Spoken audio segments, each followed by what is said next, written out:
वस्त्र एवं लीला जो है अतीब सुंदर और रुचिकर कथा है। इसमें किसी प्रकार अश्लीलता नहीं है? अश्लीलता समझते कि नहीं है? कंटेमिनेशन किसी प्रकार शब्द की किसी प्रकार नहीं है। जो रसिक जन जो है इसको अनुभव कर सकते हैं।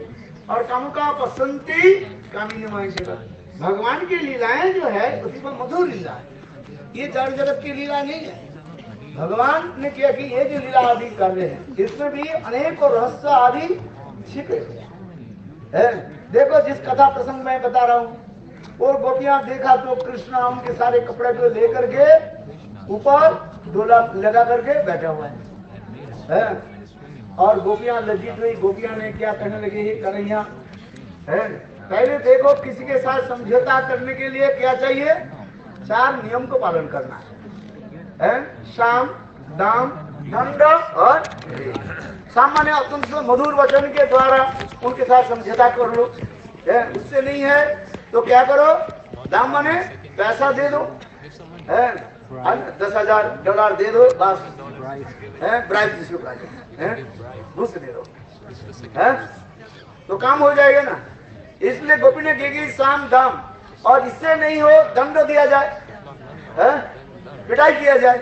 उससे पिटाई से यदि वो तुम्हारे बस में नहीं हो, उसको क्या करना चाहिए, वो जिसके साथ वो प्रीति रखते हैं उसके क्या करो, एड सृष्टि करो, जिसके इंग्लिश में क्या बोलते हैं, divide and rule, British rule जो होता है। अंदर में घुस जाओ और बांस के वहां भी दोनों तरफ फाड़ करके निकाल दो, बोलो वृंदावन बिहार। एक दूसरे के साथ क्या करो, झगड़ा करते हैं, पाकिस्तान और हिंदुस्तान बना दो, चार लड़ते रहे, क्या बना दो, पाकिस्तान और हिंदुस्तान। बात ऐसा ही है कि नहीं है? पॉलिटिशियन यही करते रहते, और उनके काम क्या है, वकील और पॉलिटिशियन के काम तो वही होता ही है, अपने साथ तो सिद्धि है। तो उसी प्रकार साम दाम, दंड और भेद नीति। अभी गोपियां ने क्या की, बहुत सुंदर मधुर वचन के द्वारा कहने लगे, कन्हैया तेरे पिताजी तेरे माताजी इतने सुंदर सुस्वभाव वाले हैं, तुम तो उसी कुल में जन्म लियो। ये देखो, स्त्रियों के सहित कभी हंसी मजाक करना नहीं चाहिए। कभी स्त्रियों के साथ जो है हंसी मजाक मत करो, नहीं तो चरम फल उसमें आ जाएगा। इसलिए कहने लगे, देखो हे कृष्ण, देखो हम लोग के कपड़ा दे दो। कृष्ण बोले, ये तुम्हारे कपड़ा है, हमें क्या पता है। हम तो सोचा देखो ये स्वर्ग से देवियां जो है आती है यहाँ पर स्नान करके वो समझते हो, देवियां ने क्या कि कपड़े को सुखाने के लिए यहाँ पर रख दिया। बहुत सुंदर लाल नील पीले आदि कपड़े जो है हमारे विश्वनाथ चक्रवर्ती की टीका में बहुत सुंदर जो रस रस करके जो है बताया, ये तुम्हारे कपड़ा है, इसमें कोई स्टैम्प है क्या, स्टैम्प तो है ही नहीं, ये तुम्हारे कपड़ा है। तो देखो ये तुम्हारे कपड़ा क्या प्रमाण है। गोपियां कहने लगी, देखो कन्हैया ये काम करो, हम लोग यहाँ पर स्नान करने के लिए आए, हम स्त्री जाति के साथ कभी छेड़खानी करना नहीं चाहिए। कृष्ण बोले, छेड़खानी क्या, मैं छेड़खानी थोड़ी कर रहा हूँ, मैं तो यहाँ पर कपड़ा लेकर के मैं भी सोचा यहाँ पर देवता लोग आते हैं, ऐसे सुगंध कपड़ा जो है, गोपियों की कपड़ा कोई सामान्य है, इतने सुगंध कपड़े जो है, इसलिए मैं बैठा भी कितने सुंदर देवता देवियों की कपड़ा है, इसलिए गोपियां कहने लगी, कन्हैया देखो जो कपड़ा हमें दे दो, किंतु कन्हैया सुनने वाले थोड़ी है। गोपियां फिर देखा तो इसके मधुर वचन शाम के द्वारा नहीं हो रहे, इसलिए गोपियां ने दूसरी नीति अपनाया। क्या बोले, दाम आदि साम दाम, देखो चिंता मत करो, लड्डू खिलाएंगे, हमारे तुम तो पड़ोसी हो, मक्खन आज ज्यादा खिलाएंगे, ये दे दो। ऐसे कृष्ण को तो टच से बस नहीं हो रहे। जब इससे नहीं हो रहे हैं, गोपियों ने क्या की, दंड की बात की। गोपियां ने कहने लगी, हे कन्हैया देखो हमें कपड़ा दे दो, कपड़ा यदि नहीं दिया हम अभी मथुरा जाते हैं। कहाँ जाना है, मथुरा, चलो मथुरा जाकर के कंस के निकट हम शिकायत कर देंगे, और कंस के जितने बड़े बड़े वीर है, सैन्य है, सब आ जाएंगे और तुम्हारे पिता नंद महाराज और तुमको क्या करेंगे, अच्छी तरह से धुलाई कर देंगे, माने आधा कुटेंगे। आधा कुटना जानते हो, पिटाई का। देखो इस कथा को सुन करके कृष्ण भी कम नहीं है। कृष्ण बोले जाओ तुम ना, उतरा जाओ। अभी गोपियां जाएंगे कैसे हैं? उनके पास तो कपड़े है ही नहीं। अच्छा पानी से कैसे निकलेंगे? और उधर भी मैंने कहा दिया ठंडी के समय है, कड़क भी ठंडी भी है और पूरा ये नीचे के तरफ से लेकर के पैर तक बिल्कुल ठंडी में जैसे है, क्या हो गया, कपड़ा है, सेंसलेस हो गया। वो गोपियां कहने लगे रे कन्हैया, जिन्हें देखो कंस के बाद हम लोग शिकायत करेंगे और तुम्हारे पिता नंद महाराज के सामने शिकायत करेंगे, तुम ऐसे धूर्त दुष्ट है, बदमाश है, तुम दूसरे स्त्रियों के साथ ऐसे छेड़खानी करते। वो गोपियां जितने भी कहने लगे ना, कृष्ण और भी उछलने लगे से और भी करने लगे, जाओ ना अभी जाओ, कंस के पास जाओ, हम तो कपड़ा लेकर के जा रहे हैं। ये तुम्हारे कपड़ा थोड़ी है, ये तुम्हारे स्टैम्प लगा है क्या, तुम्हारा नाम है क्या? हम तो एक कपड़ा को हमें मिला है, तो हम लेकर के हम घर जा रहे हैं। नहीं, गोपियां सोचने लगी, बोले सचबूझ कन्हैया जी सब कपड़ा लेकर के चले जाए तो हम लोग घर कैसे जाएंगे, यही विचार करने लगे। तो इसी प्रकार गोपियों के साथ कृष्ण के अनेक प्रकार जो है साम दाम दंड भेद आदि की कथा होने लगी। बहुत सुंदर सुंदर कथाएं जो है। अंत में कृष्ण गोपियों के लक्ष्य करके कहने लगे, हे गोपियों सुनो, ये जल के जो अधिष्ठात्री देवता कौन है? वरुण देव है। कभी जो है निर्वस्त्र होकर के जल में स्नान करना नहीं चाहिए। कृष्ण सुंदर सुंदर उपदेश दिया है और इससे धर्म अर्थ आदि नष्ट हो जाता है। इसलिए कृष्ण उसी समय गोपियों की जो है बहुत दिया। फिर उसने कहने लगे, गोपियों देखो एक काम करो, मेरे शरण में आ जाओ, तुम लोग सब हाथ उठाओ, हाथ उठाइए। वृंदावन बिहारी लाल की। गोपियों ने अपने लंबी केसों के द्वारा अपने वक्षस्थल के जो ढाके और हाथों के द्वारा कृष्ण के जो प्रणाम आदि करने लगे, अपराध क्षमा प्रार्थना करने। क्योंकि देखो कोई देव देवी के चरण में अपराध हो जाए, संग भगवान श्री हरि के चरण में समर्पण हो जाने पर समस्त अपराध नष्ट हो जाता है। ये भी भगवान दिखाया है। और उस समय भगवान कृष्ण गोपियों के उद्देश्य कहने लगे, हे गोपियों आप लोग को मैं वरदान देता हूँ। देखो आप लोग किस भजन साधन जब सिद्धि प्राप्त कर चुके हैं, आपके हृदय में काम नहीं रहे। क्यों? शास्त्र में कहा गया, देखो भगवान प्राप्ति के लिए 6 प्रकार के उपाय बताया, कामा देशाद भयात स्नेहात और संबंधात भक्ति वयम विभु। नारद ऋषि कहने लगे, भगवान की प्राप्ति करने के लिए 6 प्रकार के विधान दिखाया। उसमें क्या होना चाहिए ना, आवेश होना चाहिए, काम में अभिष्ट, कामात गोपा। गोपियों ने काम के द्वारा भगवान की प्राप्ति किया। यहाँ पर काम कहने से तात्पर्य है कामैव गोपा रमणान प्रेमैव मित्रविधीयते। गोपियों के जो काम शब्द जो है ये अत्यंत अश्लील शब्द नहीं है। हम लोग के हृदय दूषित होने के नाते काम शब्द सुनने से ही चित्त में विकार उत्पन्न हो जाता है, निष्ठीवन आ जाता है। निष्ठीवन समझते हैं, मंडेन कंसेप्शन आ जाता है। किंतु अपराध चित्त जगत में काम शब्द के अर्थ होता है भगवत प्रेम है।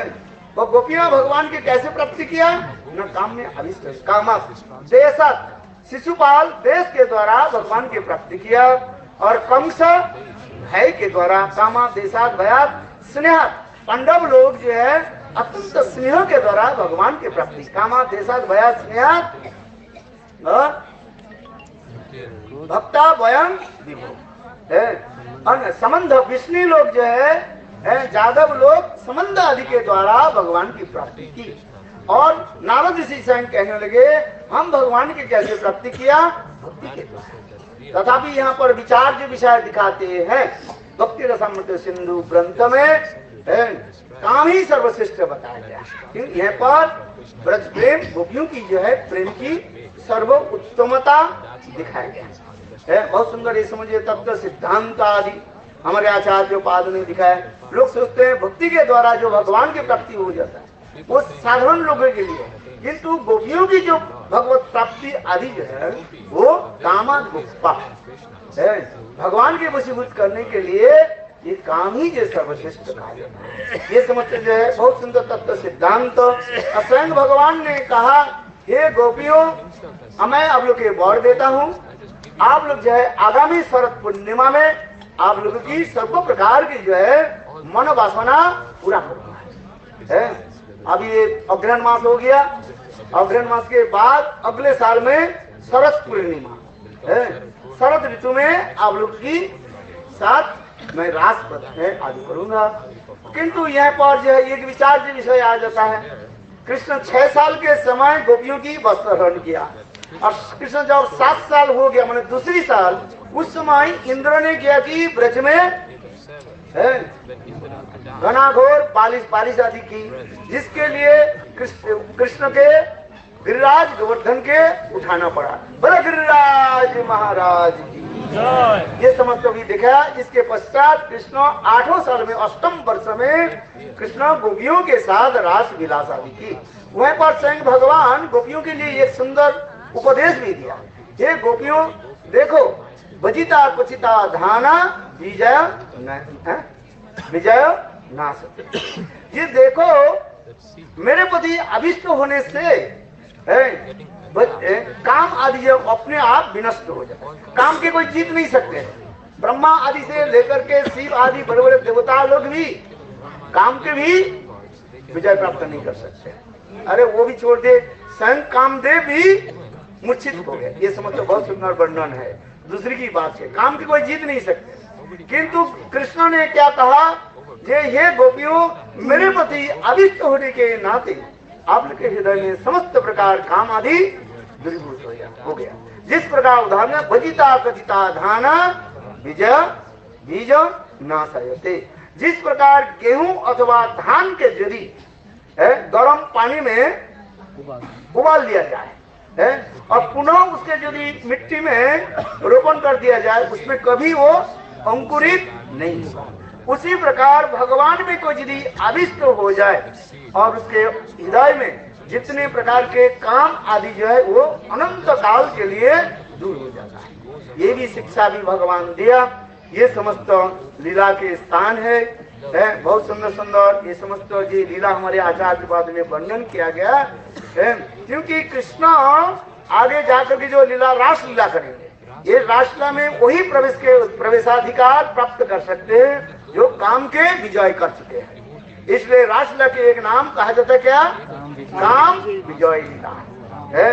जब तक हृदय में काम आदि रहेगा तब तक वो कदापि रास में तो प्रवेश बहुत दूर की बात है, भजन राज्य में भी प्रवेश नहीं कर सकते। इसलिए काम क्रोध आदि ये सब हृदय से दूरीभूत करना पड़ेगा। भगवान और भगवत नाम में अभिष्ट होकर के भजन करते करते तो ये समस्त दूरीभूत होगा। यहाँ पर एक विचार के विषय में बताता हूँ, क्योंकि मैं अपने वचन के जो है समाप्त कर देता हूँ। कुछ बाबाजी संप्रदाय के लोग कहते हैं कृष्ण गोपियों की जो है वस्त्र दे दिया, तो उस समय वो लोग कहते हैं गोपियों के वस्त्र दे दिया, यानी उनके आवरण को उन्होंने पुनः दे दिया। तो जीवात्मा वो लोग कहते हैं जीवात्मा उसी प्रकार भी आवरित हो गया, माने बन गया। किंतु इसके जो है विचार को संदेह को दूर करने के लिए श्री भक्ति प्रधान केशव गोस्वामी महाराज वर्णन करते नहीं। कृष्ण की लीला जो अपार है, उनके वस्त्र आदि देकर के कृष्ण उनके प्रति सहानुभूति और उनके प्रेम माधुर्य की और भी बढ़ाया। ये समझ को जो है दिखाया एक साधक रूप और एक सिद्ध रूप है। किसी प्रकार हृदय में काम क्रोध नहीं रहे तो वो रास में प्रवेश नहीं कर सकते। इसलिए रासलीला की श्रवण की महिमा वर्णन करते हुए, यानी रासलीला की फलश्रुति वर्णन करते हुए सुखदेव गोस्वामी पाद 2 श्लोक वर्णन कर दिया। एक श्लोक है क्या,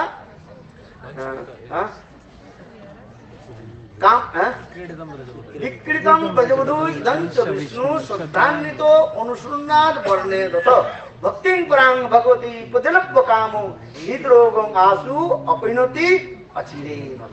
ये रासलीला की कथा को जो है बार बार श्रवण करना चाहिए। अनुसुत्ता है, अनुसुत्ता में बार बार एक बार श्रवण कर लिया नहीं है। जिस प्रकार है, देखो धान की जो आवरण जो है, जिसे भूसा कहते हैं, धान में लगा रहता है, उसके एक बार कुटने पर वो भूसा अलग नहीं होता है, उसके बार बार क्या करना पड़ता है? उसको पीसना पड़ता है। बंगाल में ढेकी है ना, कूटते हैं उसे। जब तक हमारे जीव गोस्वामी पाद भी वर्णन कर रहे हैं, जब तक चावल से वो छिलका, धान की छिलका अलग नहीं हो जाए, तब तक क्या करो, उसके कूटते रहो। ठीक उसी प्रकार हृदय से जब तक हमारे काम क्रोध आदि दूरीभूत नहीं हो, तब तक क्या करो, इस कथा को श्रवण करो। किंतु इस कथा को रासलीला के श्रवण की विधि भी बताया। विकृतम ब्रजवधू विदं च विष्णु श्रद्धान्वितो, कैसे श्रवण करना चाहिए?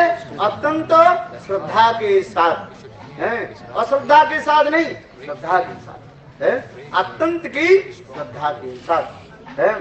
विकृतम ब्रजवधू विदं च श्रद्धान्वितो अनुसृण्णात्, अनुसृण्णात् शब्द की अर्थ हमारे विश्वनाथ चक्रवर्ती पाद कहते हैं गुरु मुखात सुनना, गुरुदेव की मुखारविंद से श्रवण करो। वो भी उत्तम उत्तम महाभागवत की मुखारविंद से श्रवण करना चाहिए।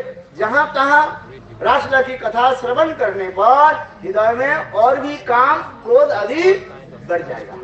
इसलिए अनुसंधान करने दो, श्रवण के बाद अब कीर्तन, ये समस्त विचार आदि दिखा। अनुसंधान करने दो, भक्ति परांग भगवती, पराभक्ति को प्राप्त कर लेते। पराभक्ति के कहते हुए हमारे विश्वनाथ चक्रवर्ती पाद कहते हैं ब्रज में 2 प्रकार की भक्ति है, एक कामात्मिका भक्ति और एक संबंधात्मिका भक्ति।